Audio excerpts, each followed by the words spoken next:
And welcome back to Super Metroid Episode 4. Last time there was some wondering about defeating Kraid and wondering about more. So, I did do a little bit of cheating and check out the written walkthrough about where to go next because I really did not want to wander through Brainstar and Meridia again. So, it was about going get back to Norfair to start hunting for another little critter. So, that's what I did. But it's still... Oh, here it is. The map data. Oh yeah, it shows that it's quite a big area. And there's lots of unexplored ground. And there will be even more unexplored ground because of the fact that the map update doesn't necessarily show you everything there is to be get. But the blue areas that show that hey, this area might be something you want to go. You had been here before. Oh, a super bomb area. So blast through that and open a path forward.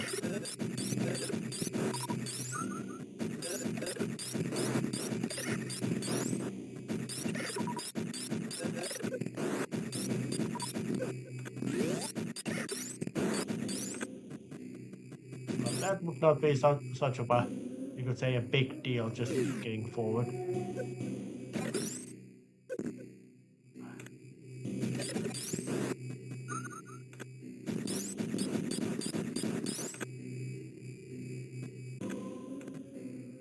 And this is also one of those, you could say, one direction room, but I think there might be some trickery available using all kinds of jumpings around. So, but this room once again looks one of these dash through real fast rooms. And there's a path forward and a saving room upstairs as well. So of course I will be exploring this area first. See what's going on in here. What is this room about?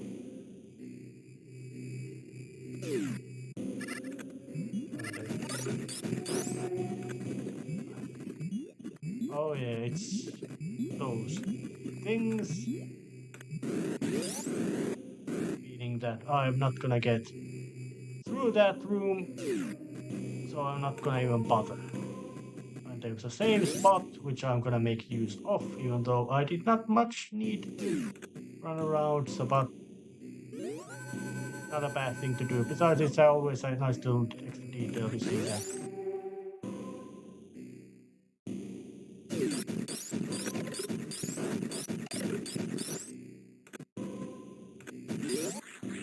So going to this room now.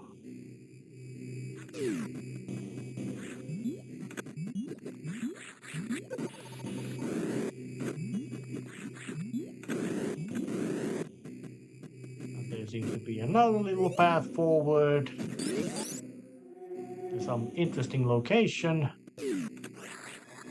There's a healing station, but nothing you could say truly special behind that. And a room I can't just get through because of it having these swing blocks again, and it would be quite also difficult to make use of any other special moves and trickeries Samus could make use of. Jump to that and get up here.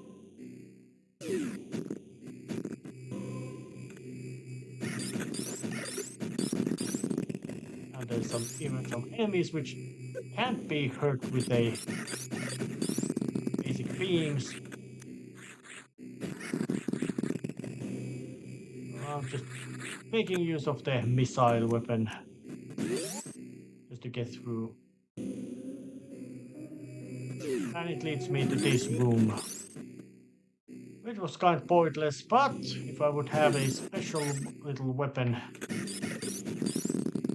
that path would not be one directional. It could be opened from both sides.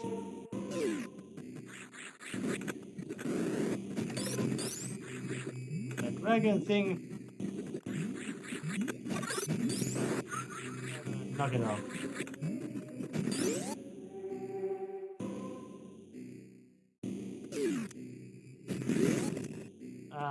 open up the roof and fall in.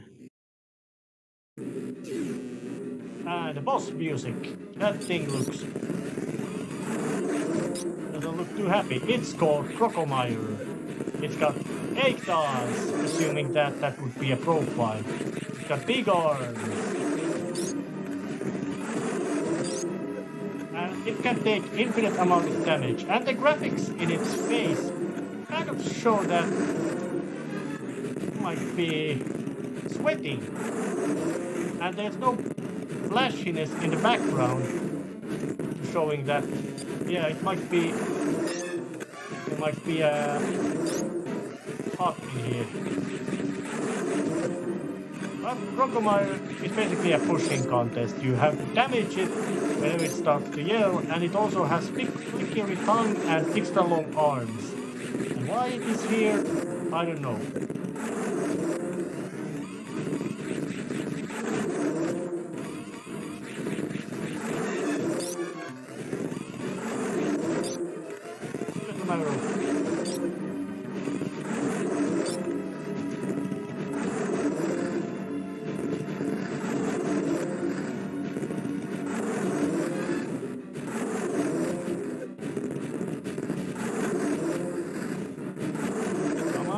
Go down.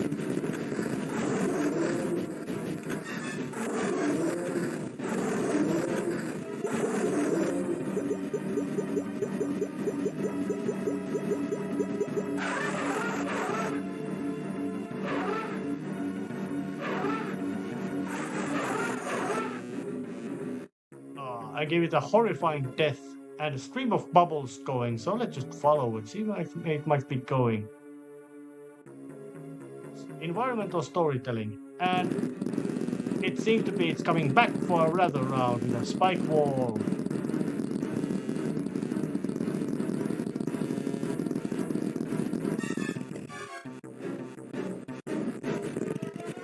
It's apart, and there it comes with a skeleton. Skeleton without muscles to support it doesn't do anything but collapse. I think that's kind of tragic thing, and as I now do a little trickery called, I would now take off the various suit. I noticed that the room is not hot.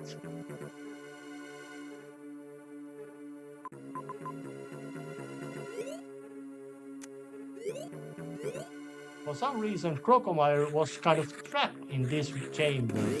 How and what and why? Impossible to say. I really don't know why it could have been, why it was trapped in here.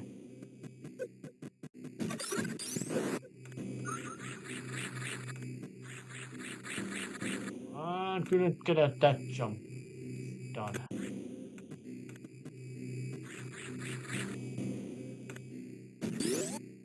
We're just dropping down here as well. Because this room, this area looks like something that, yep, it's about to be exploration worthy. And a big drop down. Just to show that, yep, you get through here.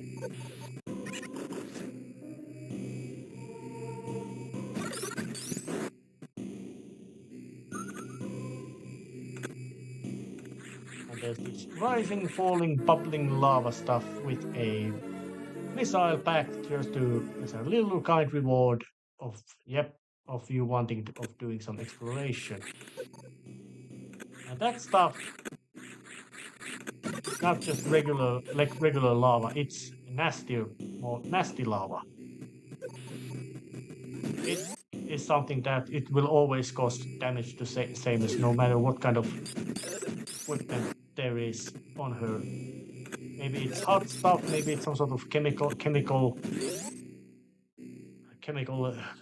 compound, which you could say acid, and which would of course prevent massive amounts of exploration doing. But this room has a lot of these blocks, so it would be time to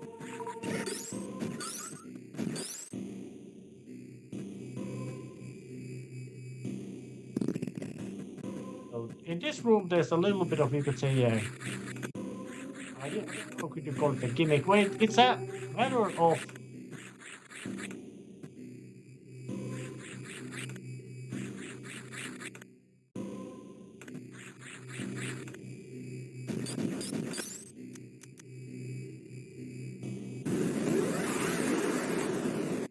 nothing there.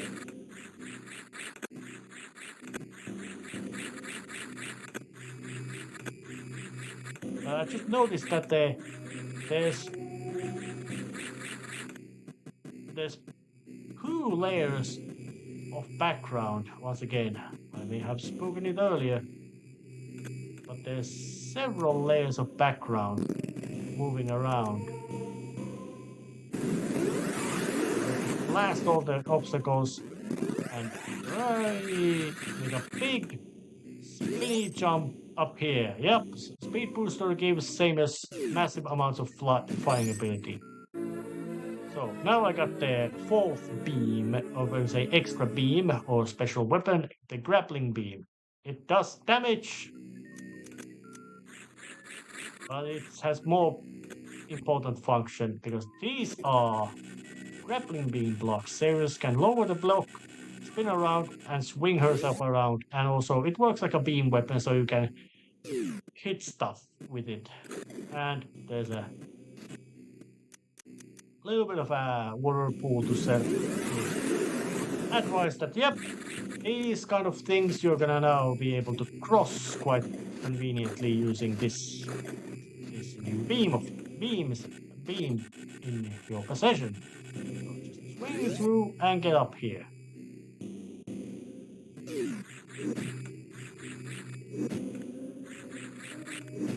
Be able to swing, aim, and it doesn't matter which direction Samus is facing when she spins around. You can control it anyways.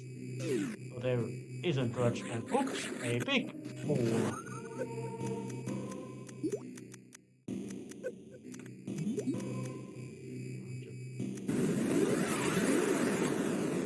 Blasting up once more with the big bomb, but that didn't have much of it. And once the beam grabs, then Samus can actually just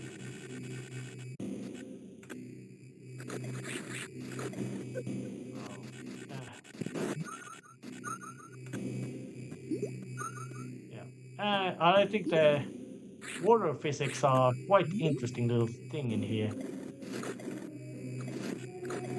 They're clearly meant to be, you could say, an hindrance to Samus's mobility, and it is because of the shock of the way slower movement and all that kind of, and more difficult maneuvers. So you really can't do much of good platforming action in those little those big gaping mobs over there. But shooting again, just getting out from the location. And there's also this little extra you could say, tutorial phase of being able to shoot enemies with the grappling beam, and they can be then used as a swinging things themselves, giving some extra complex maneuvering space to Samus's movement.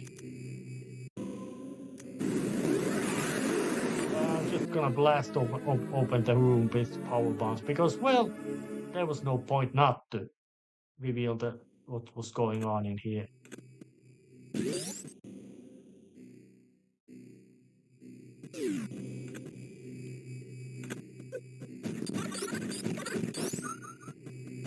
Just blasting through into save room again. Get my small increments of progress. And once still going out forward again. Now as I approach the Crocodile's chamber, I could have spotted that there was a long segment of these crappy blocks at the other edge of the chamber.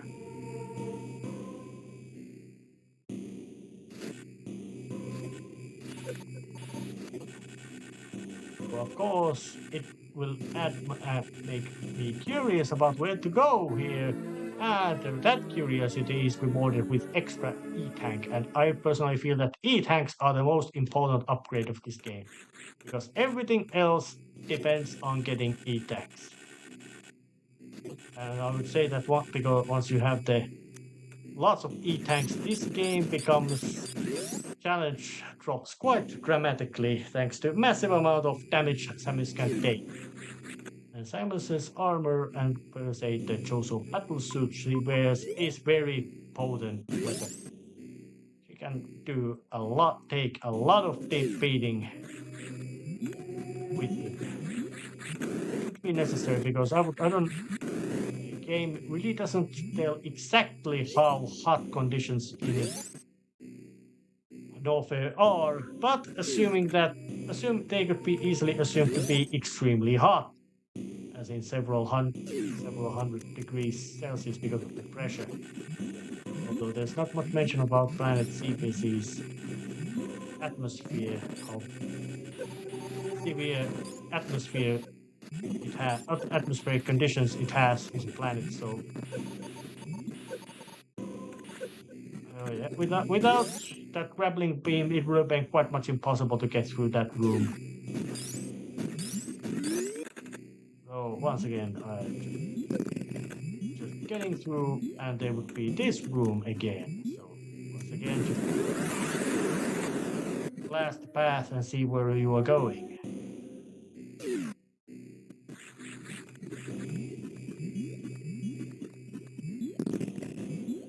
Well, that looks spooky. And that looks very familiar, stone formation. But there's a pool of lava which doesn't allow to get through. So that would be quite impossible place in that many through. But it also gives a clear hint that this is where you're gonna go.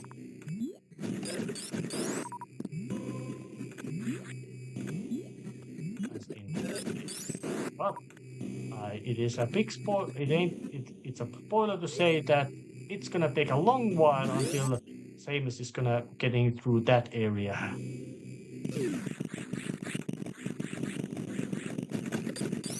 Because that is where, well, it leads to the lower Norfair, which I would say is the most atmospheric areas of the game, despite being quite, you could say, not that impressive gameplay-wise, because there's no any big upgrades available over there. It's basically just a long boss battle corridor slugfest.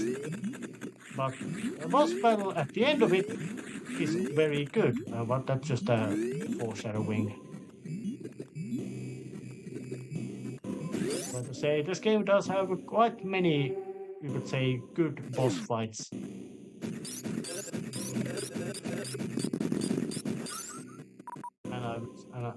And I could say that none are bad. First Metroid had just 3 bosses, this one has more of them. Quite many, way more of them.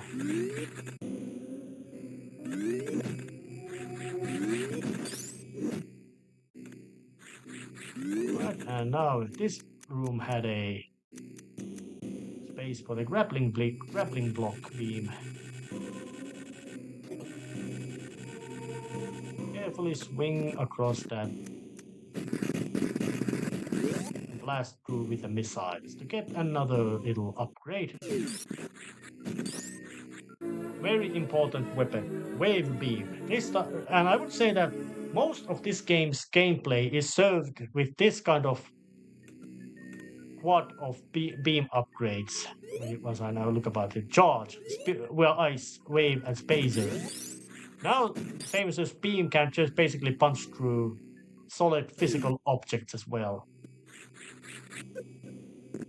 Which, well, is quite impressive piece of firepower she has in her disposal. by now. And of course, but there will be another little upgrade, but that I really don't know what was the function of the spacer beam beyond. Well, it's a broad beam, yes, but makes Famous beam attack wider, but it doesn't have any other function beyond that. So it's a kind of understandable why it has never truly, you could say, done a clear return as Samus's weapon. It's never even mentioned. Its successor Plasma is mentioned a lot, but Spacer itself does not get mentioned. It appeared that the Metroid 2, the original Game Boy one, has one of the themes Samus gets. But after that, it's never shown up. It's a ghost beam. It doesn't have physical, it doesn't have presence. It's not here.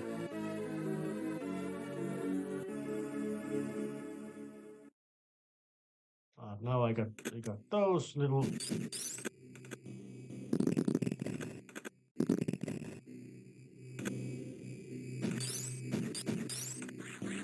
Can I just?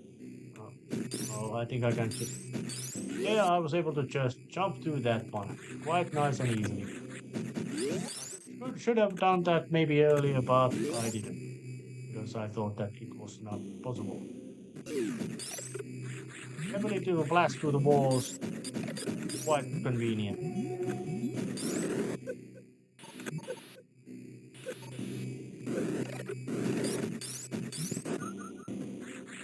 Here.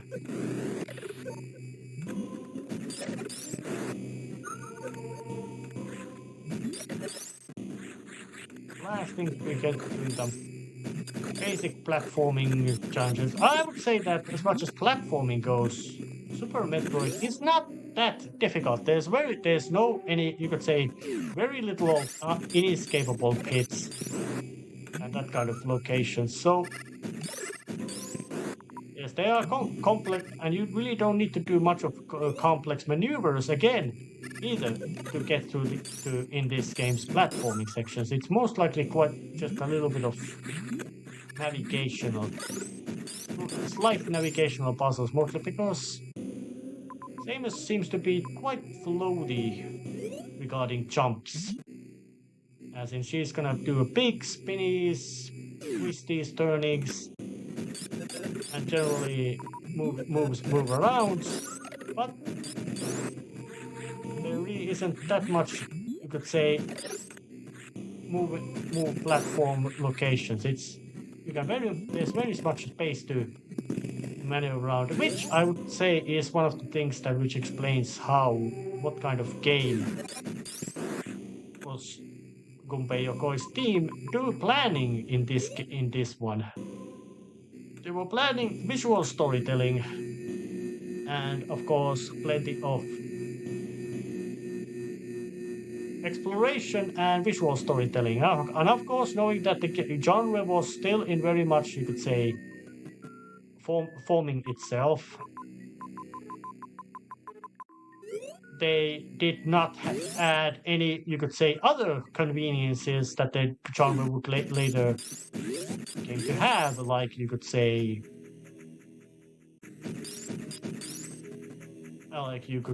those map markers and more advanced map. But that pipe, I would say that it was a Game Boy Advance game, Metroid Fusion, which is the second sequel to this. After this comes the Metroid Other M, and then comes the Metroid Fusion, and after that comes Metroid Red for the 2D Metroid games. There's of course Metroid Prime games, which are 3D shooters, but they happen more or less between Metroid 1 and 2. But this one, there's plenty of matter regarding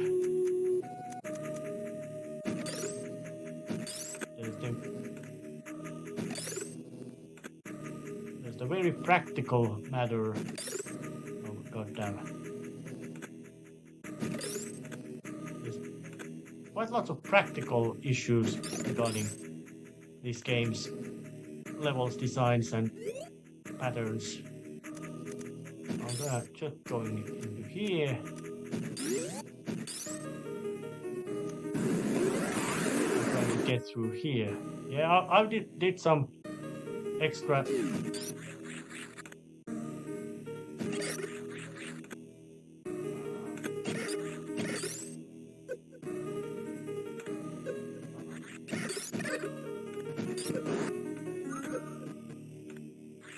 Alright, and here's another of these.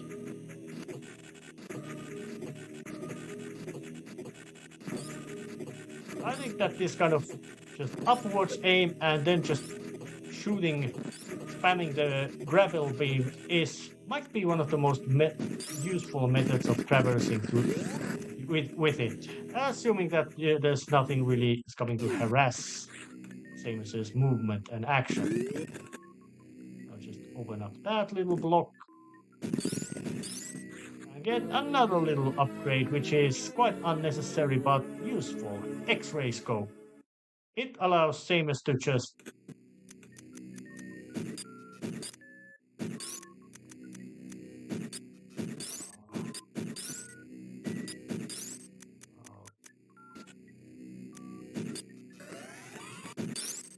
did I on?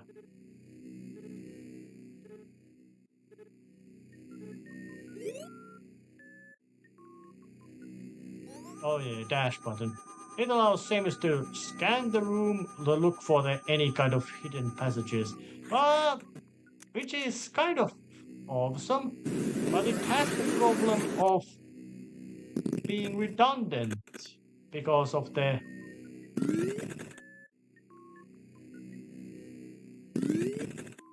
because Samus already has the power bombs, which can functionally serve the same thing, do the same thing. But I did go and get it, anyways.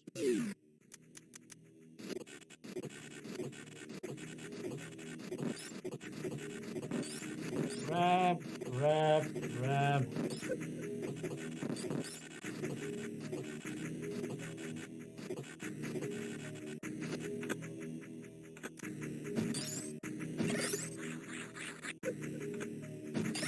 Right.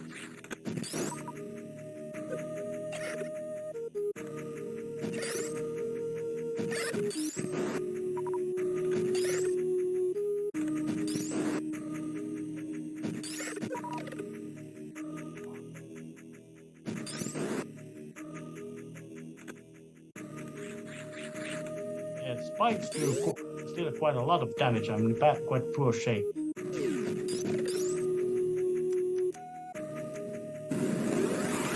It might have been almost, you could say, pointlessly risky maneuver to go over there.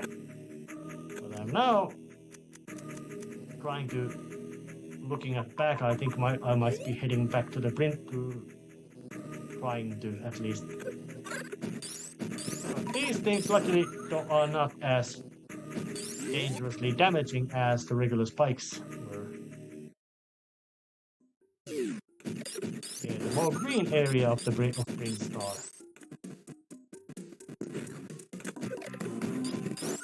With enemies which are quite eagerly giving me more energy pellets, allowing Samus to recover her suit's power. And how does work, I do have no idea. I know that the Metroid Fusion would do a little bit of plot regarding that thing, and because of now I have wave beam, I am able to just blast myself through that obstacle without any big issue.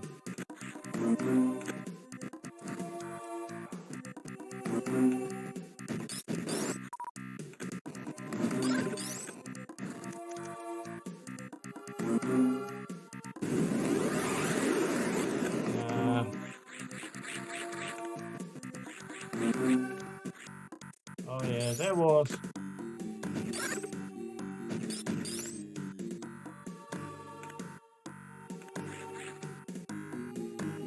Oh yeah. I was able to use unexpected maneuver trickery to get through here, to get some more missiles.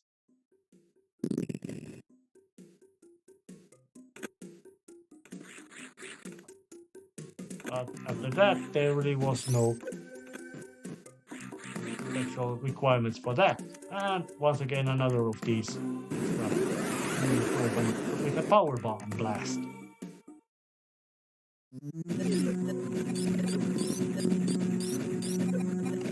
Those things were, damn, they did a lot of damage.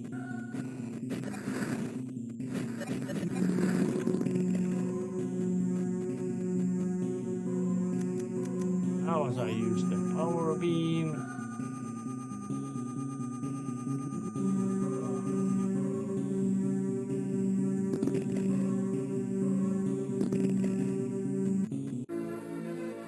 there's another little of these power bomb blocks. And as I now look at the map, it's showing me a quite unique location I might be getting into. Like the beginning of the game. So right at the beginning of Prince Star. And quite much also in the beginning of the game as well. Things can just blast through in these areas as well. To find out more, because there's a little extra trinket I want to get in here.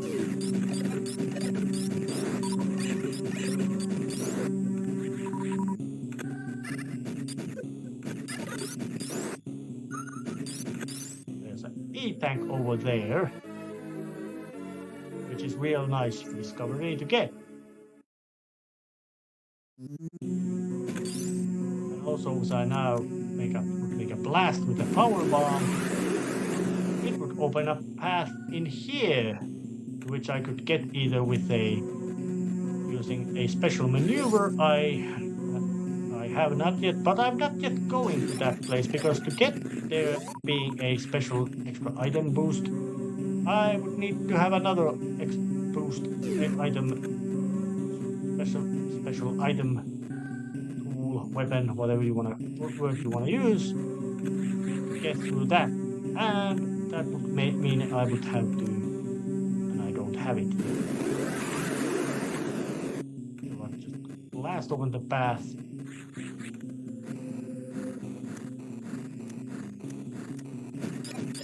And thanks to the extremely effective and powerful wave beam, I can just blast right through these walls. And those things might be one of the most dangerous pieces of animal life of Prince Star. Maybe even if it was the best. I don't personally believe that all these things are space marine, space pirate troops and creatures. Although once I now actually do some bit more thorough design analysis regarding the various critters of this game, it shows that the Ridley looks very much like every other space pirate, which I'm quite certain that it was quite intentional design feature they made use of.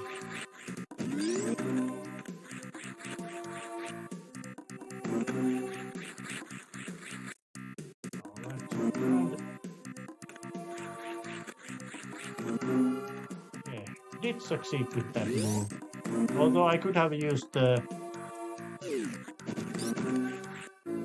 grappling beam, but occasionally it might be faster to just try to make use of the jumping move and blasting it apart, because sometimes there might be another secret bonus item hidden into the location. There's a nice little extra convenient lift to take you up there. No need to do anything special, anything worrisome. So just another little piece of extra survivability and potency. Yeah. I'm considering that this game was designed to be like that. That in this space you can get lots of extra goodies in here, assuming you have kept your eyes open regarding what's happening around here. More missiles.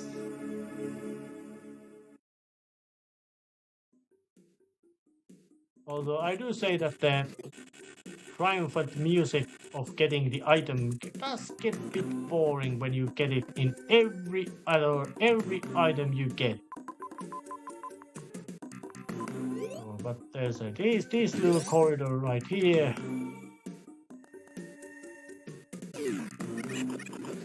And oh, I was able to ran past that wall down here.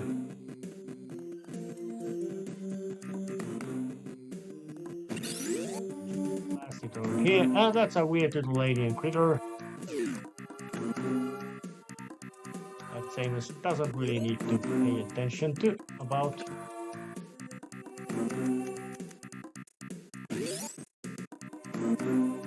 But just let's take a look.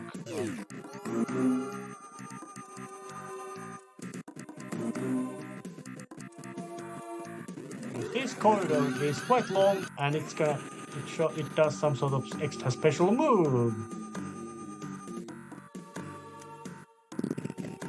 Showing that, yep, hey, you can do this kind of extra super jump move. Yeah. This is called speed boost, and Samus takes damage when this move is done. But I'm not sure that can it kill Samus doing that move if you have very low health. And that is also quite important maneuver for those who wish to do speed run of this game, because, well, it's quite an impressive move. Didn't do much of investigating of that room.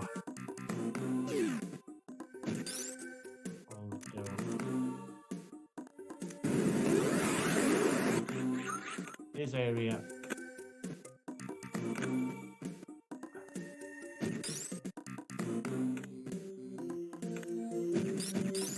This might be something that I would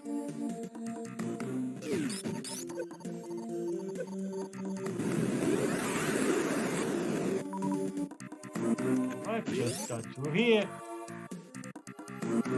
Oh yes, this room is something like of a trap, because there's these areas, but there's this quite wide gap you can't cross to an E-tank, and it drops you down to an area that you can't get away from unless you make use of a quite immense amount of use with a secret wall jump move. And matter of that one as well, it's also the fact that there's saving spot over there, so you might actually save yourself into a situation where you have to know how to use this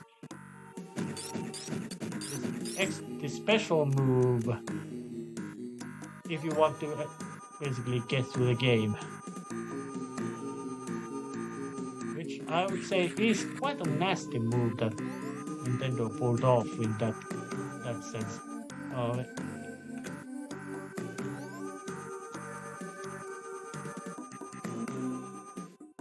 But I would not guess that Nintendo was not above or outside pulling off that kind of, you could say, quite much of a dick move as much as game design goes. But if you know it ain't that, you could say, severe threat to making you soft lock yourself out of progress.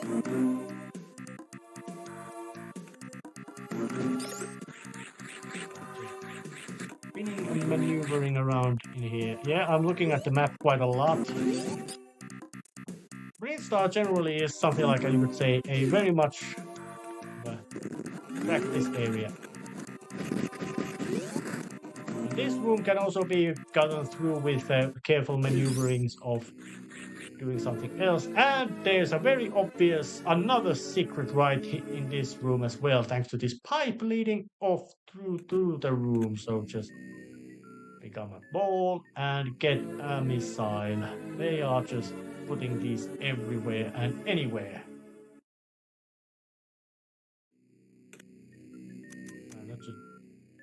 And there's even another missile hidden in this room. There was 2 secrets in here. One obvious and one even hidden, which I think to be quite sneaky maneuver from Nintendo to do it like that.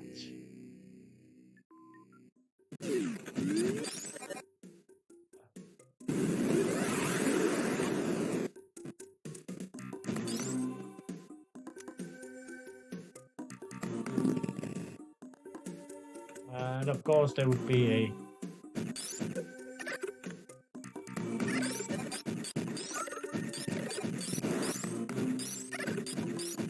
there's even a super missile path over here. So this is basically quite a liberal amount of secret around here. You get a reserve tank, 2 missiles, and a super missile as well.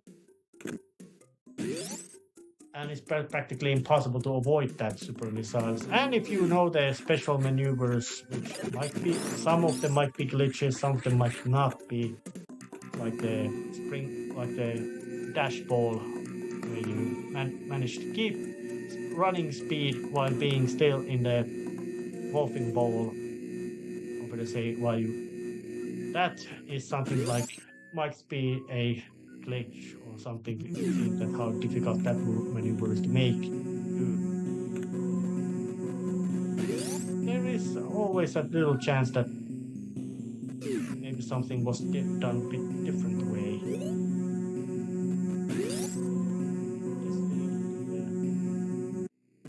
This lead to here, but I have now an opportunity to show a little piece of game progress.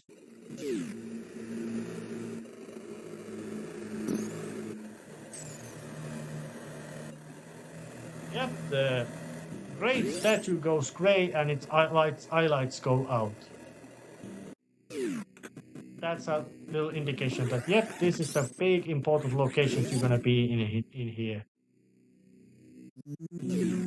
Only after these 4 are defeated, vanquished, you can get out.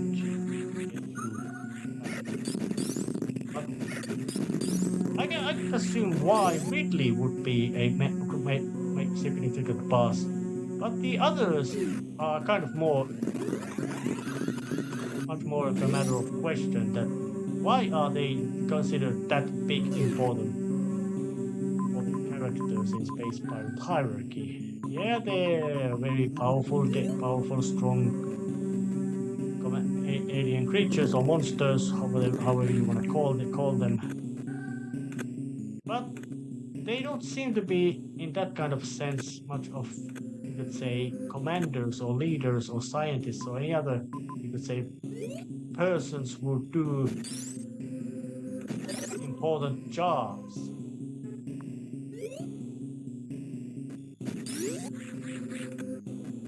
And that is kind of, you could say, odd to me. Oh yes, I have to go a bit down because the location leading to the shaft leading to the original exit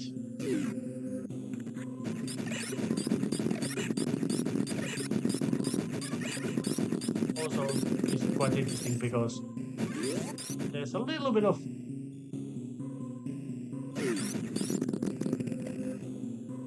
a secret right in the Mother Brain's chamber. Yep, beneath where she was lies missiles. Not much of big secret, but I'm gonna say not much of a reward. But I think it's a very sneaky location that they put that thing.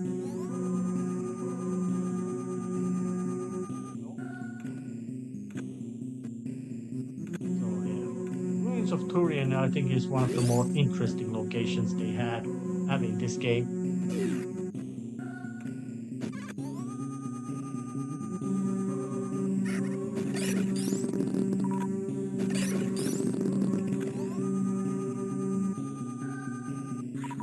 there's a path form in here. Into a power bomb door. Convenient little trick as well.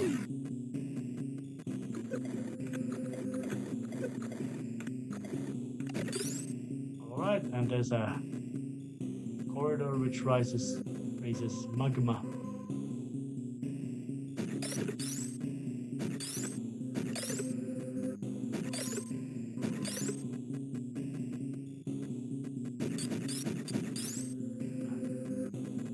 Right, that's quite clear.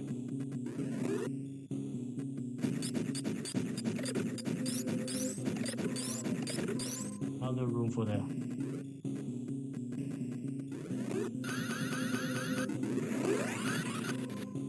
Blast through this and get some extra super missiles. Yep, the Green Star seems to have quite many of these kind of little sneakily hidden secrets in these very early game areas. But you have to be very sneaky to get through them.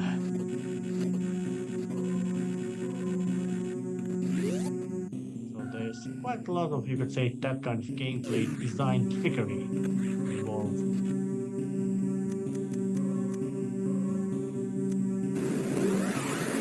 And I've cleared all the path by myself. Now I'm just the actual proper progressing path of the game is also leading me towards criteria, so I think it might be a good moment to go and move around on here.